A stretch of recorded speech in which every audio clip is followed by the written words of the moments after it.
2025학년도 수학능력 시험 대비 9월 모의평가 해설 시간을 가지겠습니다.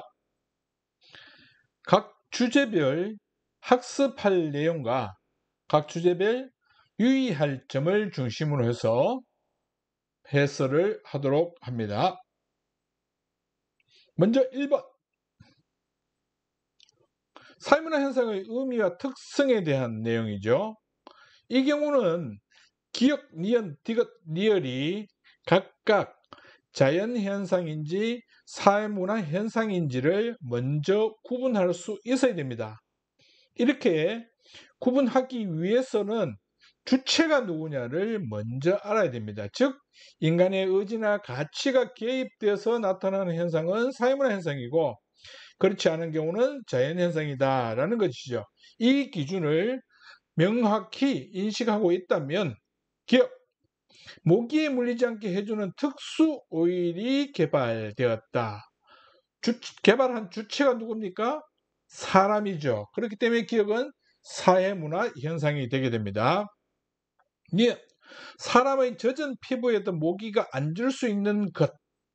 사람의 젖은 피부에 누가 앉는 겁니까? 모기가 앉는 거죠. 그렇기 때문에 자연현상입니다. 디귿, 피부에 앉는 것을 차단한다. 무엇이? 특수 오일이. 특수 오일은 인간의 의지나 가치가 개입된 것이 아닙니다. 그래서 자연현상입니다. 리얼, 댕기열과 말라리아 등 전염병이 발생하는 것. 전염병이 발생하는 것 자체는 자연현상이죠.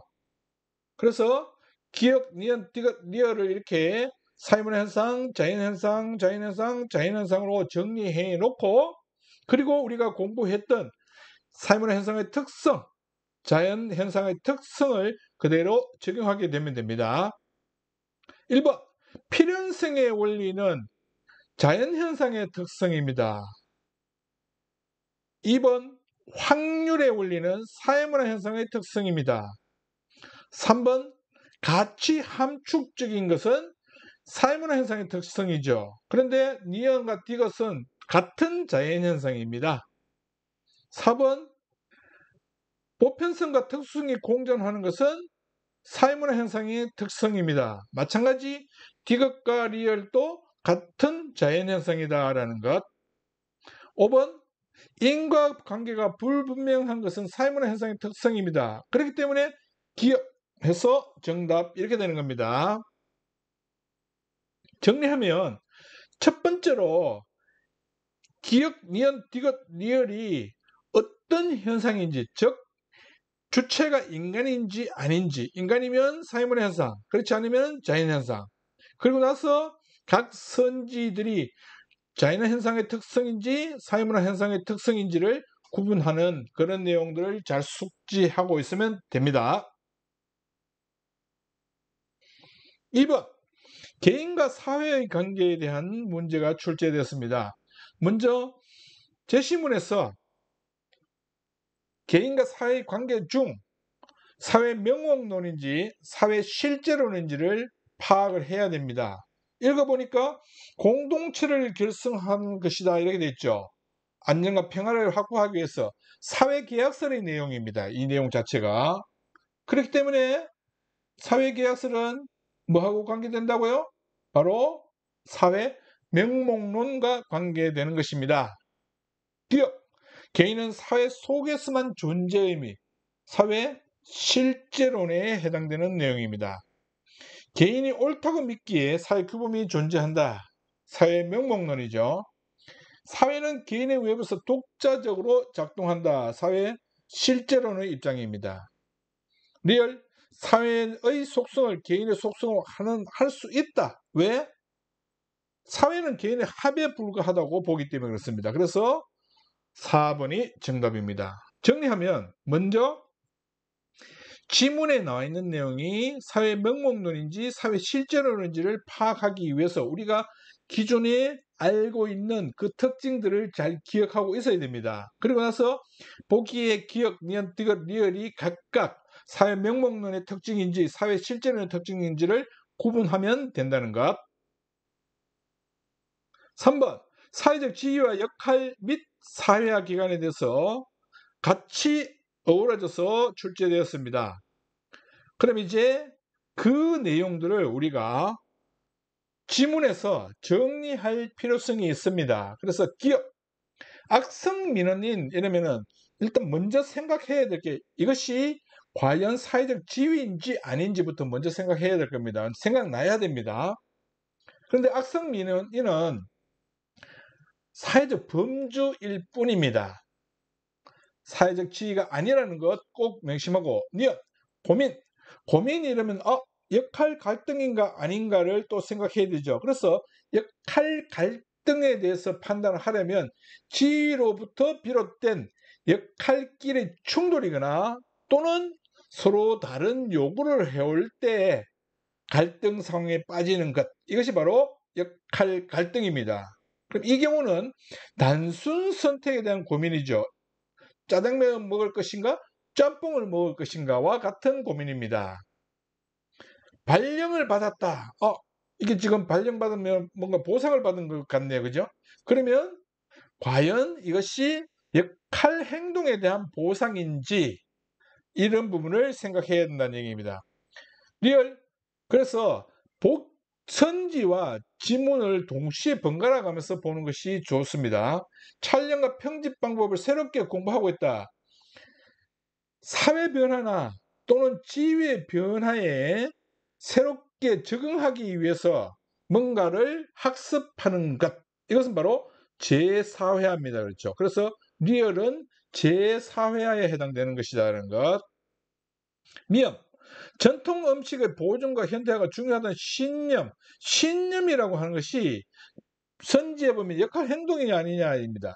역할 행동은 역할을 실제로 수행하는 것을 역할 행동이라고 합니다. 그런데 신념, 굳게 믿고 있는 그런 마음이죠. 이것을 우리가 역할 행동을 실제로 수행했다고 얘기할 수는 없습니다. 그렇죠? 그래서 3번은 당연히 틀린 게 됩니다.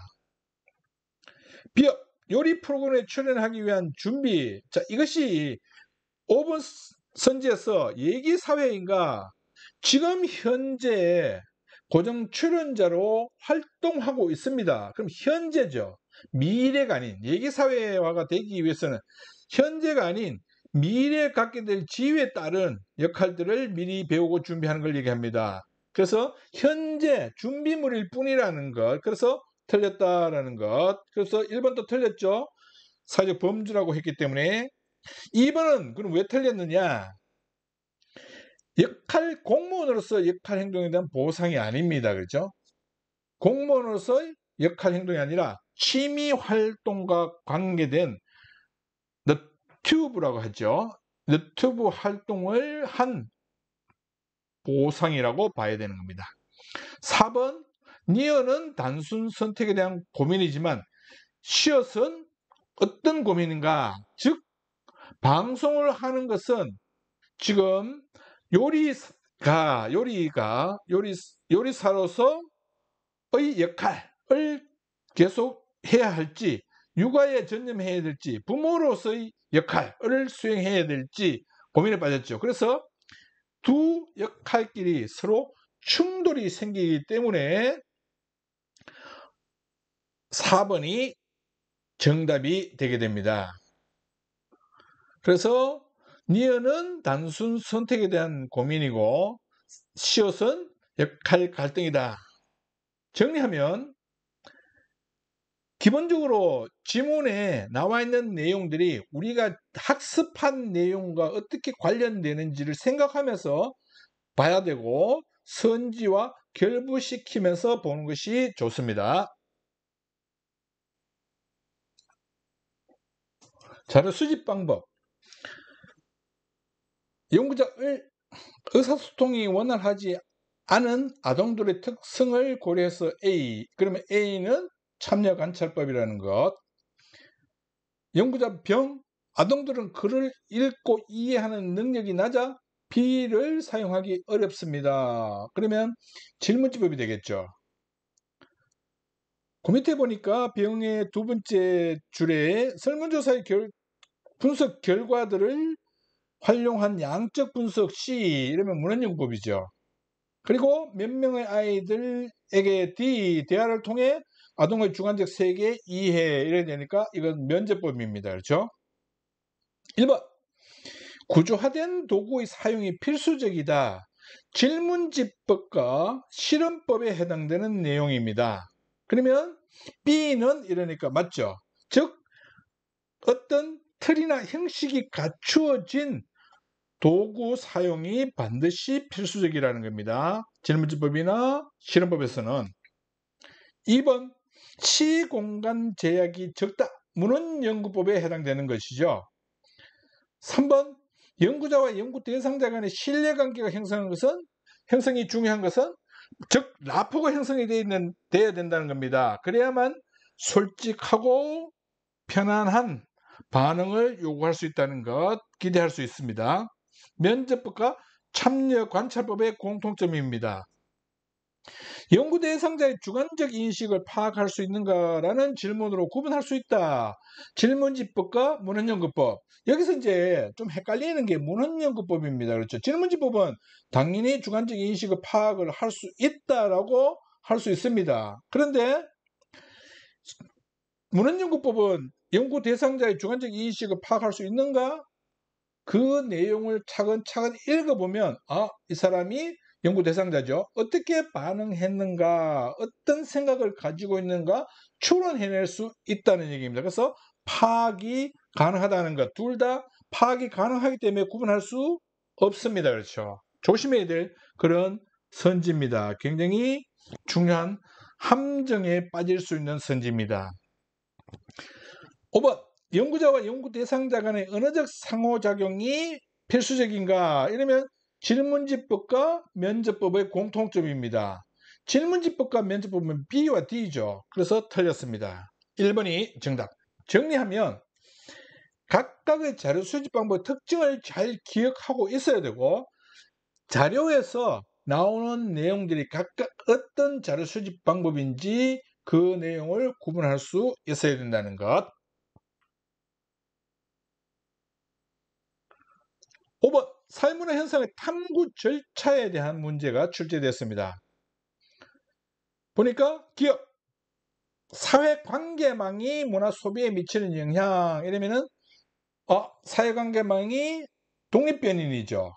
그리고 가족관계망, 지인관계망, 단체관계망 이러니까 이게 독립변인의 조작적 정의인가? 아닙니다. 조작적 정의라고 하는 것은 구체화, 수량화가 가능해야 됩니다. 그런데 단지 세분화했을 뿐이라는 거죠.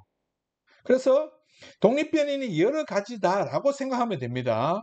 이것 65세 이상 노인 남녀 100명 추출. 그러면 65세 이상 노인은 뭐예요?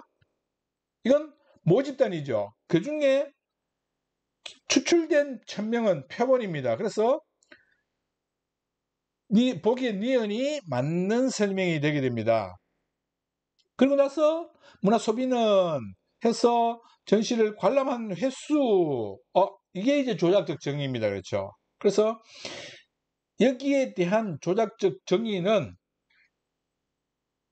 니은이 아니라 지금 이 부분입니다. 구체적인 구체화시켰죠. 수로 측정 가능하도록 만들었습니다. 그렇죠? 이렇게. 그래서 기억은 틀렸다. 그다음 성별에 따른 분석 결과의 경우 여성의 경우는 유의미한 즉 정의 비례한 가설에 부합되는 결론을 도출했다는 얘기입니다. 반면에 남성의 경우는 유의미한 관계가 나타나지 않았다 이렇게 돼 있죠. 남성의 경우는 유의미한 관계가 나타나지 않았다는 경우는 감소한다는 경우입니까? 아니죠. 이 경우도 가능합니다. 무관한 이런 경우 그렇죠. 그래서 어느 하나만 단정할 수 없다는 것을 꼭 명심해야 됩니다. 그래서 이것 보기가 굉장히 헷갈리는 보기일 수 있습니다. 지금 기억년 이것도 착각해서 정답으로 체크를 할 사람도 있지만 니은 디귿 보기가 있으면 니은 디귿을 선택할 그런 사람들도 분명히 있다는 거예요. 그래서 지금 기역, 니은 뭐 이렇게 해서 니은, 디귿은 빠졌는데 니은, 디귿 이렇게 해서 나오게 되면 또 함정에 빠지는 경우가 있다는 것. 정리해보면 일단 기본적으로 독립변인이 무엇인지, 종속변인이 무엇인지, 모집단이 무엇인지, 표본집단이 무엇인지 이런 것들 개념들을 잘 숙지하고 있어야 됩니다. 그렇죠? 그리고 나서 조작적 정의라고 하는 개념도 구체화, 수량화라고 하는 이것까지 잘 생각하고 있어야 된다는 것.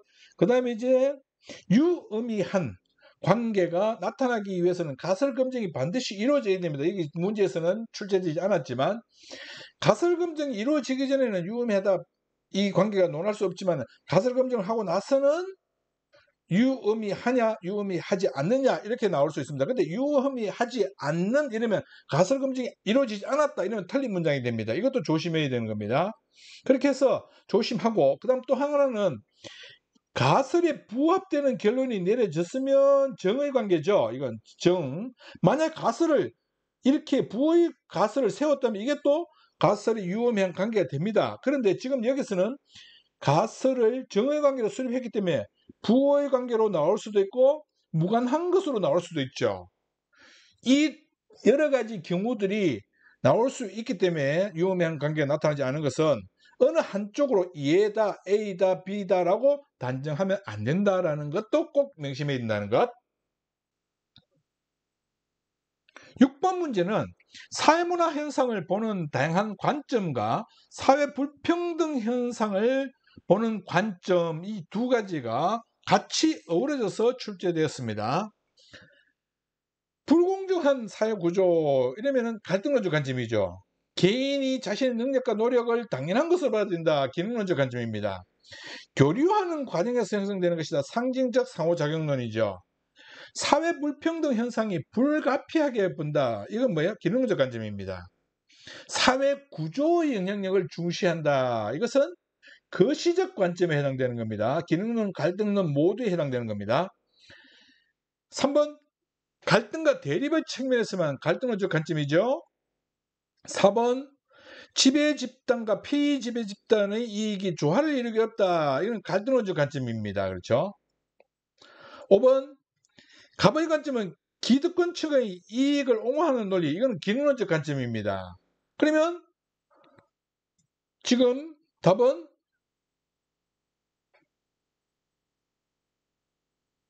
2번이 정답이 되게 되죠. 왜? 을의 관점은 거시적 관점이기 때문에 갈등론적 관점에 대한 내용이라도 됩니다. 즉, 이 보기를 갑의 관점은 이렇게 고쳐도 맞는 선지가 되게 된다는 것. 이런 부분 조심해야 될 부분입니다. 정리하면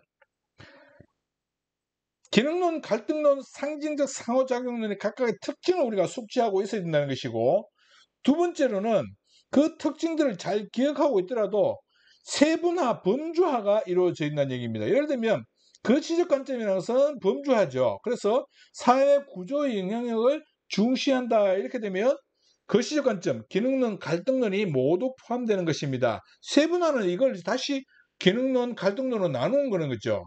이렇게 범주화, 세분화가 같이 이루어져야 된다. 그리고 특징뿐만 아니라 한계점까지도 같이 숙지할 수 있도록 해야 된다는 겁니다. 7번 사회집단과 사회조직에 대한 문제입니다. 낯선 국가를 여행하다가 같은 언어를 사용하는 사람은 다 내 편 같다. 이게 내 집단이죠. 집단의식 이러면 특정 집단을 적대시하거나 차별하기도 한다.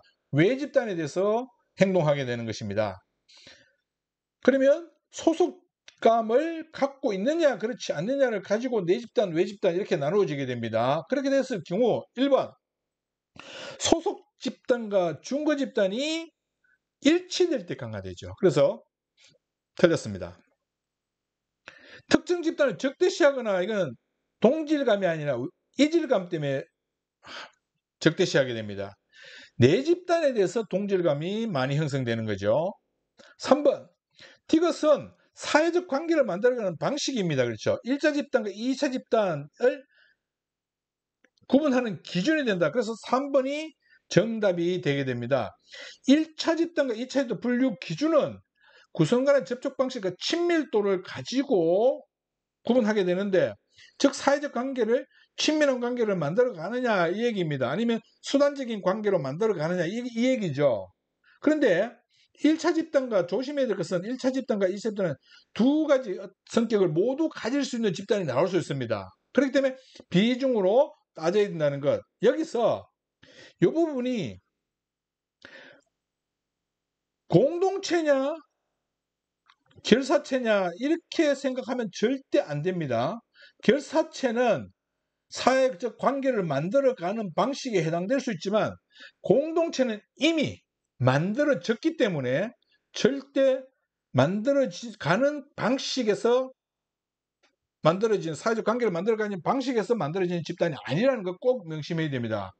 6가지 있다 그랬죠? 가족, 친족, 민족, 마을 공동체, 또래, 문중 이 6가지는 이미 만들어져 있는 상태에서 출발하게 됩니다. 그러니까 절대 여기에 해당될 수 없다는 것까지 같이 생각할 수 있도록 하기 바랍니다. 리얼 친밀한 접촉을 통해 유지되는 집단, 즉 1차 집단이죠. 1차 집단, 이 집단 시민단체는 여기에 해당되지 않습니다. 그렇죠? 인간관계를 자체를 목적으로 하는 것은 뭐예요? 1차 집단의 특성입니다.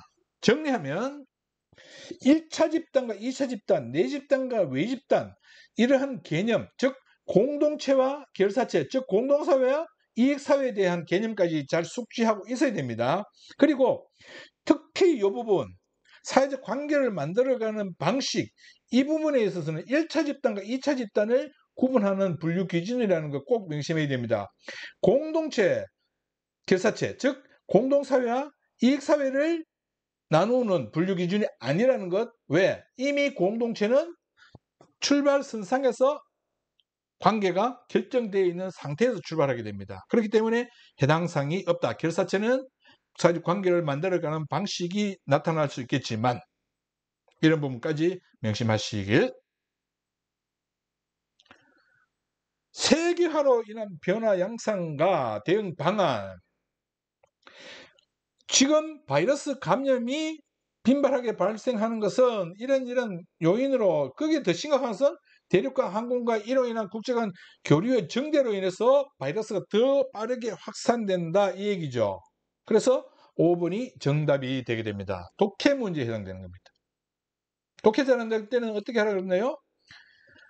간단한 사설을 계속 요약하는 연습 해봐야 된다는 것. 일탈 행동의 의미와 영향에 대해서 9번에 출제됐습니다. 자, 이 경우 먼저 점수를 파악해야 됩니다. 그렇죠? 그랬을 경우 첫 번째 질문이 틀리면, 만약에 A가 틀렸다라고 가정해 봅시다. 그렇게 되면 지금 얘가 3점이기 때문에 나머지는 다 맞겠죠. 그렇죠? 그러면 얘는 다 아니요로 답하기 때문에 이게 2점이 아니고 빵점이 되게 됩니다. 그래서 첫 번째는 무조건 어떻게 된다고요? 맞아야 되죠. 무조건 맞아야 됩니다. 그렇죠? 그래서 맞고, 그러면 A는 뭐예요? 차별적 교제 이론이다라는 걸 우리가 알 수 있다는 얘기입니다. 두 번째 질문에서 B와 달리 C는 일탈자가 부정적 자아를 내면하는 과정에 주목하는가, 이러면 이게 지금 맞는지 틀리는지에 대해서 아직 결정할 수 없는 상태입니다. 그 다음 세 번째 질문, B와 달리 D는 문화적 목표, 이러면 머튼의 아노미론이죠. 그러면 만약에 이게 머튼의 아노미론이라고 한다면 어떻게 되는지를 한번 봅시다.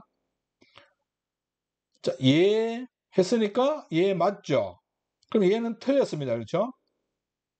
얘도 틀렸고, 그 다음 네 번째 질문, A, C는 모두 타인과의 상호작용은 차별교제이론과, A가 차별교제이론이죠. C가 그러면 낙인이론입니다. 그렇죠? 그러면 얘도 맞죠? 얘도 맞게 됩니다. 그러면 어떻게 되나요? 얘가 얘 맞죠? 그럼 자연히 얘는 아니요가 됩니다. 그러면 얘는 맞아야 되는 거죠. 얘가 맞고 얘가 틀려야 되는 겁니다. 그래야 3점, 2점 이렇게 되는 거죠. 그런데 일탈자가 부정적 자아를 내면하는 과정에 주목하는가, 이 뭐예요? 낙인 이론입니다. 그럼 C가 자연히 낙인 이론이 돼야 되죠. 그래서 얘가 답이 돼야 된다는 얘기입니다. 그러면 얘가 답이 되면 4점이 되네요. 문제가 있죠. 왜? 문화적 목표와 제도적 수단 간의 괴리가 일탈 행동의 원인이라고 보는가? 이 부분이 아니요라는 답을 가져야 됩니다. 그렇죠? 그러면 D가 머턴의 아노미 이론이 아니라는 얘기입니다. 그래서 아니요라는 답이 나오는 것이 맞기 때문에 얘는 틀리는 게 되고 얘가 맞게 되죠. 맞게 되고 그 다음에 얘가 틀리는 게 됩니다. 그렇죠? 이렇게. 그러면 다 나와 있습니다. 그렇죠? 그래서 얘는 1점 이렇게 됩니다. 이것도 다 정리가 됐죠? B가 머턴의 아노미론이고 D는 절대 머턴의 아노미론이 될 수가 없다는 것 꼭 명심해야 됩니다. 그래서 1번이 정답. 부정적인 평판으로 인한 범죄를 다시 저지르는 경우는 낙인 이론에 해당되는 설명입니다. 경찰의 취향과 공권력이 무너진 딜켐의 아노미 이론에 대한 설명입니다. 금지 약물을 복용한 경우 머튼의 아노미론이죠. 친구에게 배워 차별 교제 이론에 대한 설명입니다. 정리해 봅시다. 지금 이런 문제는 먼저 점수를 가지고 그 질문들이 맞느냐 틀리느냐를 확인해야 됩니다. 그랬을 때 일단 기본적으로 높은 점수를 많이 갖고 있는 사람이 맞을 확률이 높다는 것이죠. 그래서 다 맞았다고 가정하고 출발을 해봅니다. 그렇게 되었을 경우에 지금 세 번째 질문이 문제가 돼버리죠. 그러면 얘라고 하면 이 문제도 맞지만 이 문제도 맞게 되는 거예요. 그러면 뭐가 되나요? 몇 점이 되나요? 4점이 되게 됩니다. 그렇죠? 그래서 4점이 되기 때문에 이거는 머턴의 아노미론이 아니구나. 딜켐의 아노미론이구나. 즉 D가 딜켐의 아노미론이라는 것을 찾아낼 수 있도록 해야 된다는 것. 나머지는 이제 우리가 숙지했던 각각의 특징들을 그대로 적용하면 된다는 것. 사회 계층 구조와 사회 이동에 대한 문제가 출제되었습니다.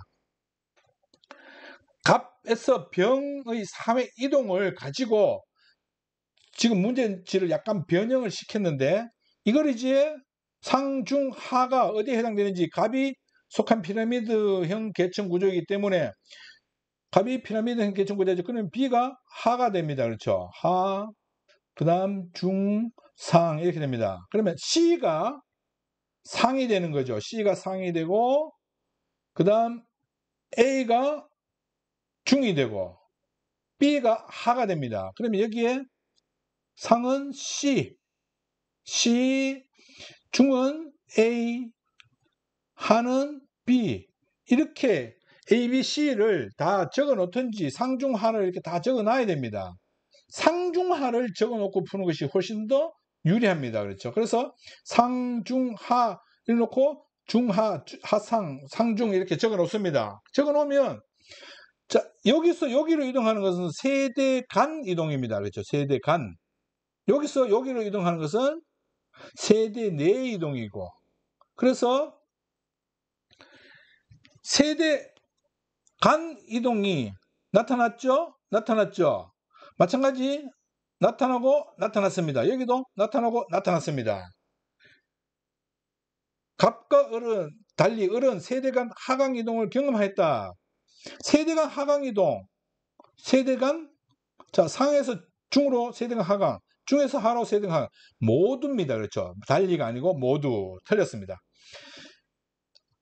모두 계층 대물림. 대물림 없습니다, 지금. 왜? 전부 하나 똑같은 게 하나도 없죠. 그렇기 때문에 계층 대물림이 없다라는 것. 갑을 모두 세대 간 이동과 세대 내 이동 맞죠? 여기서도 세대 내 다 나타났습니다.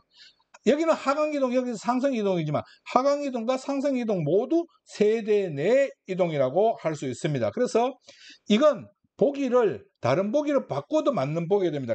갑, 을, 병 모두 이렇게 되고 을과 병 모두, 갑과 병 모두 이렇게 해도 맞는 보기가 선지가 된다는 것. 양극화로 인한 문제는 모래시계형 계층구조죠. 그런데 계층구조를 분석해 보니까 갑은 피라미드형이고 을은 다이아몬드형이고 병은 모래시계형입니다. 그러면 여기는 병에 해당되는 겁니다. 그렇죠? 5번 사회 통업에 유리한 구조, 을에 해당되는 것입니다. 그래서 답이 3번이라는 거. 정리해 보면 지금 문제지에 이렇게 표시하는 것 있죠. 이쪽 오른쪽에 이렇게 표시해 놓은 것처럼 표시하는 것. 그 다음 두 번째 자료를 가지고 각각의 계층 구조를 먼저 표시하는 것. 이 부분을 확인해 놓은 것이 중요하다는 겁니다. 문화 이해 태도 11번. 지금 세계 문화는 뭐 A 나라 편 이렇게 됐습니다. 그렇죠? A국의 식사 문화는 손님에 대한 예의가 없는 것 같아. 갑은 문화 절대주의입니다. 어떤 특정한 기준 하나를 가지고 판단하는 겁니다.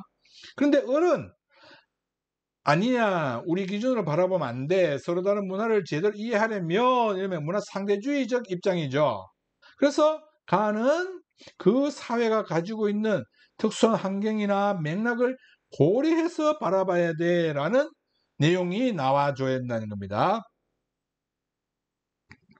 1번 문화 절대주의에 대한 내용입니다. 2번 인류의 보편적 가치를 기준으로 평가, 극단적 상대주의를 경계해야 한다는 것이 해당되는 설명입니다. 동경심, 문화 사대주의, 타문화보다 자문화가 우수한 태도, 자문화 중심주의에 대한 설명입니다. 사회변동이론 두 가지가 있죠. 순환론, 진화론이 있습니다. 그렇죠. 그렇게 됐을 경우 지문이 무엇을 얘기하느냐를 살펴보니까 시작은 고요한 겨울이었고 봄, 여름, 가을 이렇게 됐죠. 그러면 이게 순환되는구나, 계절이 순환되는 것처럼 이렇게 바로 파악할 수 있습니다. 근데 실제 내용도 순환론의 내용입니다. 기억, 진화론의 한계에 해당되는 얘기입니다. 순환론하고 관계없죠? 조심해야 될 게 진화론의 한계는 곧 순환론 아닌가? 아닙니다. A는 B가 아니다라고 해서 A가 C이다 이렇게 단정할 수 없죠. A가 D도 될 수 있습니다. 그런 논리를 잘 생각하면서 접근할 수 있도록. 단기적 사회변동을 설명하기 어렵다. 이게 순환론의 한계죠. 제국주의를 정당화하는 수단으로 악용될 수 있다. 진화론의 한계입니다. 미래 사회 변동에 대한 역동적인 대응이 어렵다. 즉 순환론의 한계입니다. 둘 다 한계에 대한 설명을 해놨지만 필자의 관점에 대한 설명이죠. 그래서 니은, 리얼 해서 4번이 정답입니다. 정리하면 자료가 순환론인지 진화론인지 먼저 찾아내야 하고, 그리고 우리가 숙지하고 있는 순환론과 진화론의 특징을 전맥하면 되는데 조심해야 될 것은 A 이론의 한계는 B이다 이렇게 설명하면 안 됩니다. A 이론의 한계는 A 이론의 한계일 뿐이다라는 거예요. 절대 B가 될 수 없다는 것 꼭 명심해야 된다는 것. 주류 문화와 하위 문화 그리고 사회운동과 사회변동을 같이 어울려서 출제했습니다. 그죠? 지문, 주류 사회에 대한 반감과 도덕적인 분노 이러면 뭐야? 반문화입니다. 그렇죠? 그러면 기업, 반문화가 아닌 하위 문화 틀렸죠. 그리고 동료 여성들 대하는 남성들의 차별적인 태도는 미국 사회 전반적인 분위기, 그러니까 남성 우위 문화는 주류 문화입니다. 그렇죠? 그래서 니어는 사회 구성이 전반적으로 공유하는 문화. 맞죠? 디귿, 현재 사회의 질서를 유지하는 남성 우회 문화에서 디귿, 반전운동이죠. 반전운동은 변화를 요구하는 겁니다. 그래서 틀렸습니다. 현재 사회의 질서를 유지하는 것이 아니죠. 여성운동은 불평등 사회 구조를 개혁하기 위한 사회운동입니다. 그래서 니은과 리얼이 들어가 있는 4번이 정답입니다. 독해 문제라고 볼 수 있는 내용입니다. 문화의 의미와 속성 14번. 문화의 속성 정리를 먼저 해놓을 필요성이 있는 것 같아요. 문제를 풀면 요즘은 찾아보기 어려운 이런 얘기가 나왔는데 선생님이 뭐라고 했냐면 을과 병은 그럼 을과 병이 했는 얘기는 맞다는 얘기죠. 근데 갑은 정의 발표한 A 찾아보기 어렵게 된 이러면 변동성입니다. A는 그죠? 정은 변동성을 선택했습니다. 그러니까 전체성은 선택했으나 변동성의 사례를 제대로 발표하지 못해서 틀렸습니다. 을은 잘 말했다고 했죠. 병도 마찬가지 잘 말했다고 했습니다. 무는 지금 어떻게 되는지 공유성 나머지 한 개 남아있는 건 공유성입니다. 그러면 자연히 B가 공유성이 됐죠. 사례 발표 내용 자체가 언급이 안 되기 때문에 제대로 했는지 안 했는지는 알 수가 없습니다. 그렇죠. 그래서 을, 병, 정은 우리가 제대로 발표를 했다라는 걸 알 수 있지만 갑은 틀렸다라는 것, 무는 글쎄 모르겠습니다. 이렇게 되는 겁니다. 1번 공유성에 대한 것입니다. 그렇죠. 공유성에 대한 설명이기 때문에 B. 그래서 1번이 정답이 되게 됩니다. 학습성은 뭐예요? 학습성 D죠. 시간의 흐름에 따라서 변동성입니다. 갑이 선택한 문화적 속성은 갑을 선택한 것은 전체성을 선택했습니다. 즉 총체성을 선택했습니다. 틀렸습니다. 정이 발표한 문화의 속성은 세대를 전승하며 축적성에 대한 설명입니다. 그렇죠? 정은 변동성을 선택했습니다. 그리고 발표했죠. 5번 각 요소들이 상호 유기적으로 전체성 또는 총체성을 선택한 것은 뭐예요? 바로 갑이 선택했습니다. 무는 공유성을 선택해야 되면 됩니다. 그걸 제대로 설명했는지 안 했는지까지는 확인할 수 없지만 정리하면 일단 기본적으로 이 표를 먼저 만드는 작업을 해야 됩니다. 문화 속성으로 정리하는 확인하는 작업, 이 시간이 반드시 필요하다는 것. 사회복지와 복지제도. 자, 이 경우 지금 이제 A 수급자, B 수급자, 비수급자, 즉 수급을 받지 않은 이런 경우입니다. 그렇죠? 나와 있고 A는 사전 예방적, B는 사후 처방적, 그럼 A는 사회보험, B는 공공부조 이렇게 나옵니다. 그렇죠? 그리고 중복 수급자 비율은 T 플러스 30년에 비해 T년에 비해 50% 감소했다 이렇게 되어 있죠. T년에 비해 50% 감소했다 이렇게 되어 있습니다. 그리고 중복 수급자 수는 동일하다 이렇게 되어 있습니다. 그럼 여기가 100, 여기가 200 이렇게 된다 이 얘기죠. 50% 감소했는데도 불구하고 중복 수급자가 똑같이 나온다 이 얘기입니다. 그랬을 경우 중복 수급자를 먼저 문제지 여백에 이렇게 구해야 됩니다. 그렇죠? 수급자 이렇게 해서 그렇게 됐을 경우에 자 지금 100%에서 14% 빼면 86%가 남죠. 그럼 86에서 이걸 보니까 96이 됩니다. 그럼 중복이 10 이렇게 되는 거죠.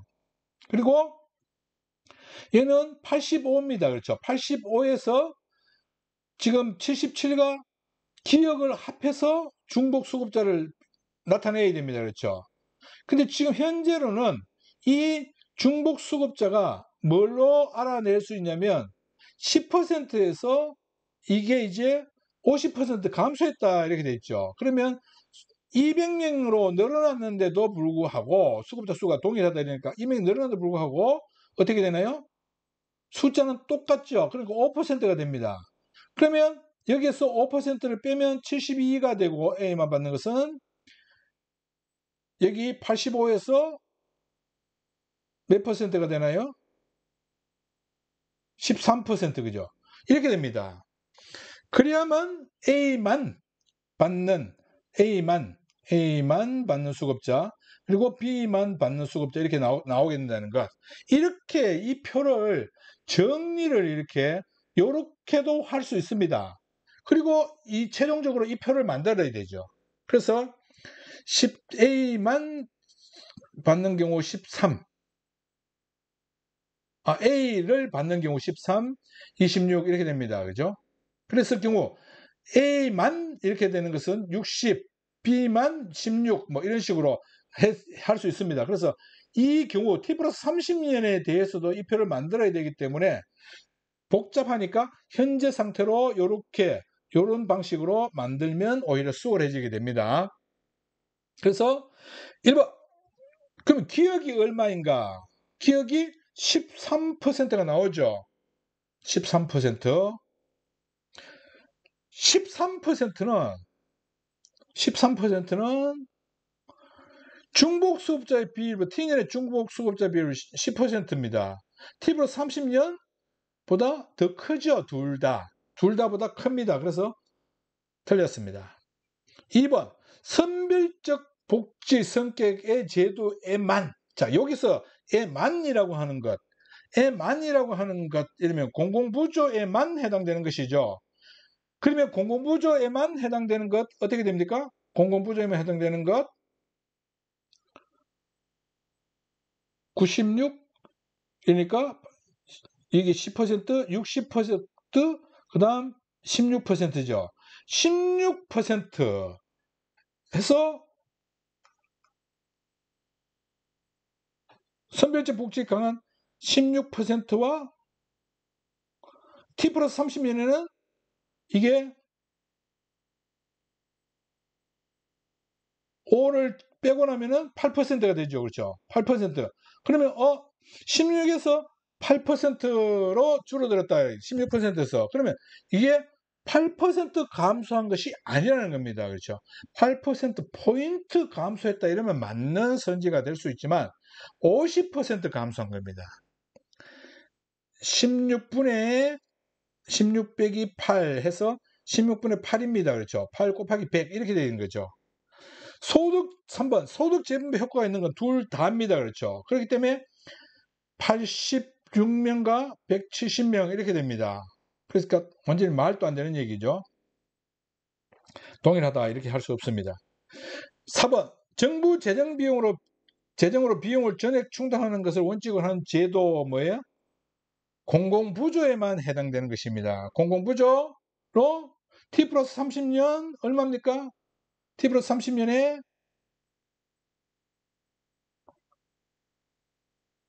B에만 해당되는 경우 10%, 5% 빼면은 16명이 되죠. 16명. 그리고 여기도 10% 빼고 나니까 16명. 똑같아집니다. 그렇죠. 16명, 16명 동일하다. 이렇게 되어 있습니다.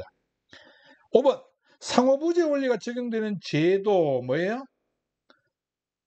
사회보험에 해당되는 겁니다. 그러면 사회보험에 해당되는 수급자 수 T 플러스 30년 얼마입니까? T 플러스 30년은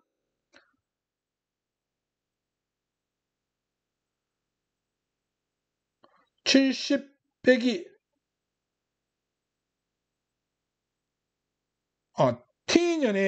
T년이죠. 70 빼기 10 해서 60이 나옵니다. 60. 그리고 T 플러스 30년의 비수급자 수는 30명이죠. 그러니까 10명과 30명은 2배이다. 그래서 5번이 정답 이렇게 되는 겁니다.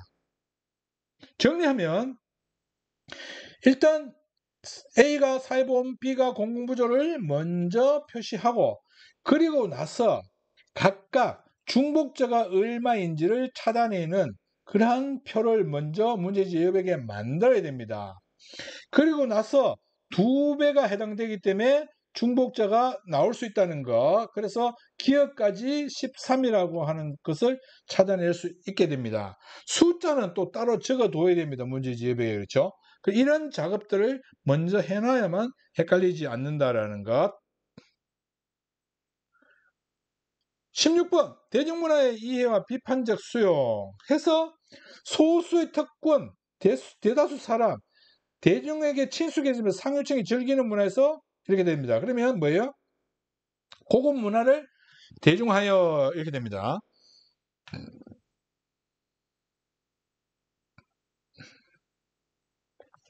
사회조직의 의미와 유형, 그 중에서 관료제, 탈관료제, 네모 기업은 기존 부서의 업무를 지나치게 분화하고 공고히 해야 한다고 봤다. 이러면 A가 뭡니까? 관료제라는 걸 찾아낼 수 있어야 되고, B를 적용해서 협업 탈관료제라는 것 B 이렇게 찾아낼 수 있어야 됩니다. 그렇죠? 둘 다 과업지향적인 것이다 라고 말할 수 없죠. 공식 조직이기 때문에 기업은 과업지향적입니다. 그러나 리얼은 결합 자체가 목적인 사회 집단이다. 결합 자체가 목적인 사회 집단은 공동체입니다. 1차 집단의 성격이 아니죠. 이 경우는 결합 자체가 목적, 이 경우는 1차 집단의 성격을 띌 가능성이 높지만, 그럴 가능성이 높지만, 결합 자체가 목적인 사회 집단은 공동체에 해당되기 때문에 이거 조심해야 되는 그런 내용입니다. 2번. 니은 디귿과 달리 리얼은, 니은, 기존 부서, 디귿 새로운 부서, 리얼, 사내 친목 소모임, 모두 비공식적 사회화기관입니다. 그래서 달리 이러면 틀렸습니다. 공식적 사회화기관은 것은 사회화가 목적인 경우를 얘기하는 것이죠. 3번 A는 규칙과 절차에 따른 업무 처리로 자의적 의사결정을 방지할 수 있다. 이게 관리제 특징입니다. 그래서 3번이 정답입니다. 연공서열에 따른 보상체계를 중시하는 것은 B가 아니라 A에 해당된다는 것. 상향식 의사결정 방식, 하향식 의사결정 방식은 이렇게 됩니다. 그렇죠?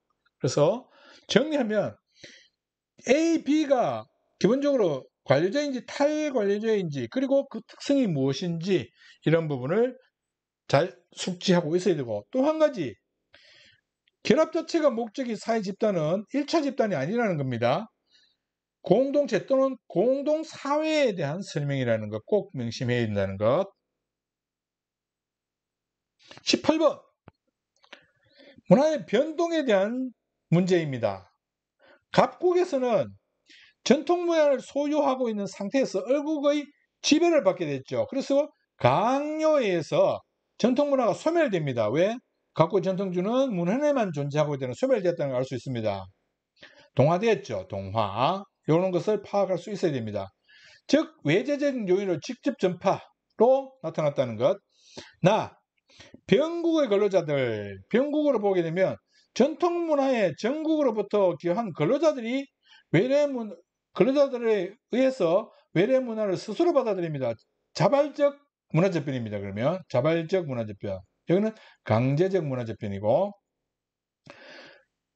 발명이라고 하는 것, 특허하고 연결시키면 안 된다는 겁니다. 여기서는 특허라는 것 발명하고 연결되는 경우도 많이 있을 수 있습니다. 그러나 지금 이 경우는 외재적 요인에 의해서 문화 재편이 일어나는 그런 경우, 문화 변동이 일어나는 경우죠. 그래서 외재적 요인에 의해서 문화 변동이 일어나는 경우는 자극 전파만 해당됩니다. 그런데 자극 전파의 내용은 찾아볼 수 없죠.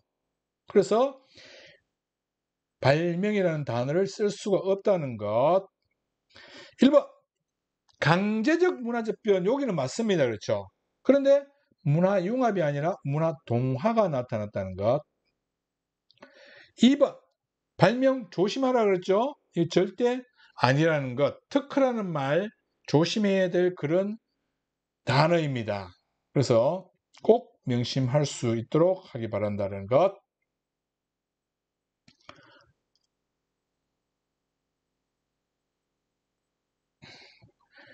3번 자극전파. 여기에서는 지금 자극전파를 찾을 수 없습니다.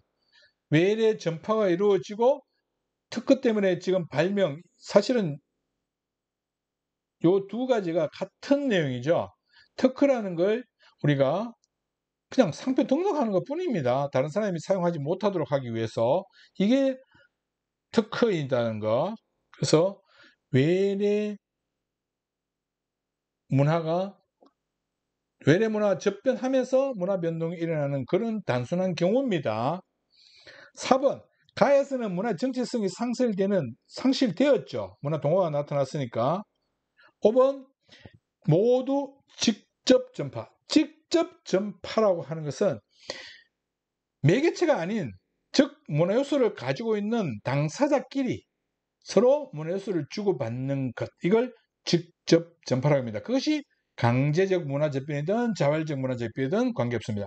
정리하면 지문을 가지고 표를 먼저 만들 수 있도록 해야 되고 그 현상이 어떻게 나타나는지 잘 메모해야 됩니다. 또 조심해야 될 것은 특허라고 하는 것하고 발명이라고 하는 것하고 헷갈리면 안 된다는 겁니다. 특허는 곧 발명이다 이렇게 생각하면 안 됩니다. 특허는 다른 사람이 사용하지 못하도록 상표를 등록하는 경우입니다.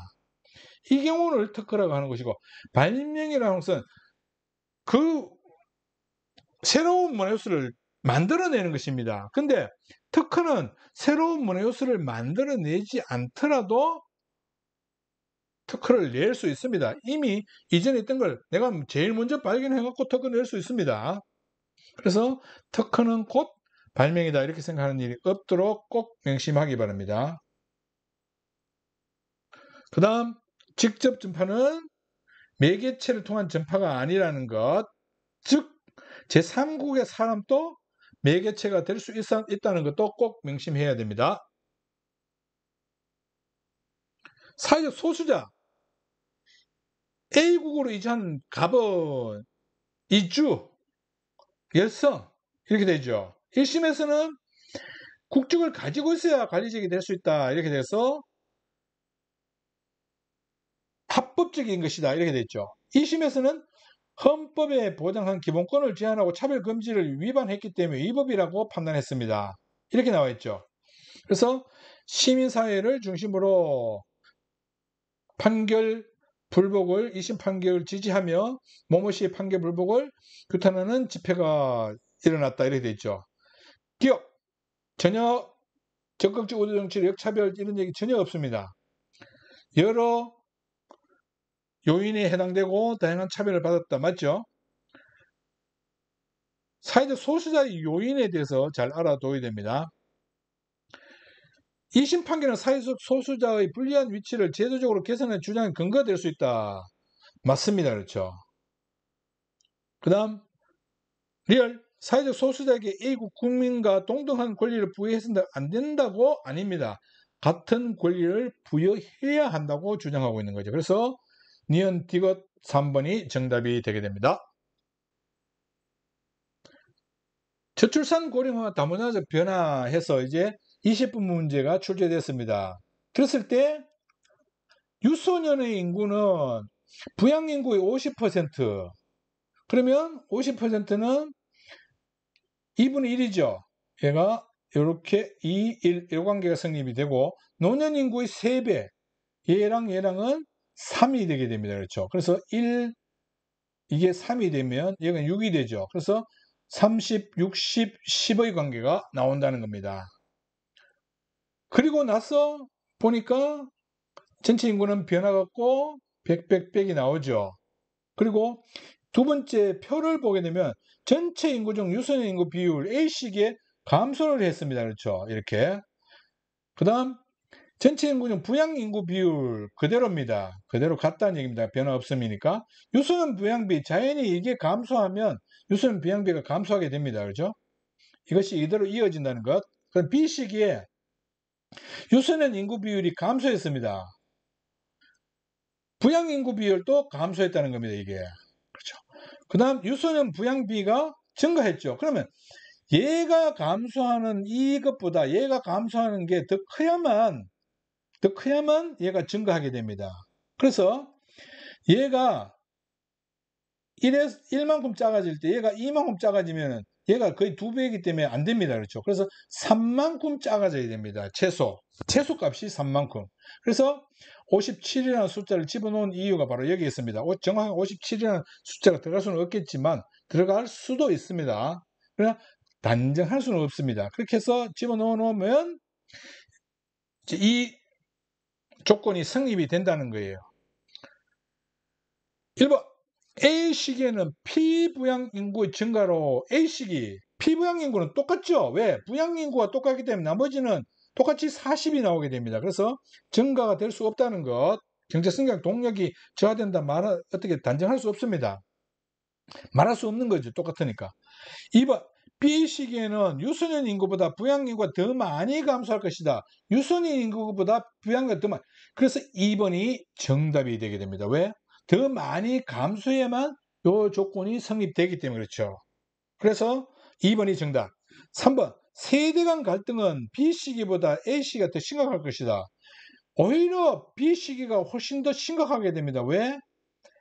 부양 인구 비율이 낮아지고 65세 이상 인구 비율이 높아졌죠. 그렇기 때문에 세대 간 갈등이 오히려 훨씬 더 높아지게 된다는 것. B 시기가. 4번 T년의 총 부양비는 100보다 작고 T년의 총 부양비는 66.67이죠. 3분의 2죠. 6분의 4가 되니까 3분의 2. T 플러스 30이면 마찬가지입니다. T 플러스 30은 6분의 4가 됩니다. 똑같습니다. 그렇죠? 그래서 6분의 4, 6분의 4 이렇게 됩니다. 6분의 4, 6분의 4는 66.67%가 67 되죠. 5번 T 플러스 50년의 노년 인구는 T 플러스 50년의 노년 인구는 지금 제일 많아지게 됩니다. T 플러스 30년보다 적은 게 아니죠. 왜? 이 경우 유소년 비양부가 증가하기 위해서 조건을 맞추다 보니까 그 숫자를 집어넣으면 이게 작아지면 이게 계속 커지게 됩니다. 그렇죠? 얘는 고정되어 있더라도. 그렇기 때문에 T 플러스 30년이 훨씬 더 노년 인구가 많아진다는, 그런데 적을 것이다 라고 했으니까 틀렸습니다. 정리하면 이 조건을 가지고 이 표를 먼저 만드는 일을 하는 것이 중요하다는 것입니다. 그렇게 해서 표를 정리해 놓고, 물론 감소했다 뭐 이렇게로도 충분히 정리가 될 수 있는 문제인데, 직접 검산할 때는 수를 한번 집어넣어 보기 바랍니다. 이때 조심해야 할 것은, 여기서 여기 하나 줄어들면 여기는 2배 크기니까 2개만 줄어드는 게 아니라 3개 정도는 줄여야 됩니다. 최소 2개 정도 되면 비슷한 수치가 나오거나 오히려 이 값이 더 낮은 수치가 나올 수 있기 때문에 그렇습니다. 그래서 3개 정도를 줄여서 가면은 이 값은 자연히 더 커질 수밖에 없죠. 이런 형태가 된다는 것까지 생각하면서 이 문제를 풀 수 있도록 하기 바랍니다. 수고했습니다. 다음 시간에는 기출문제 분석을 9월 모의고사를 포함해서 해보도록 합시다.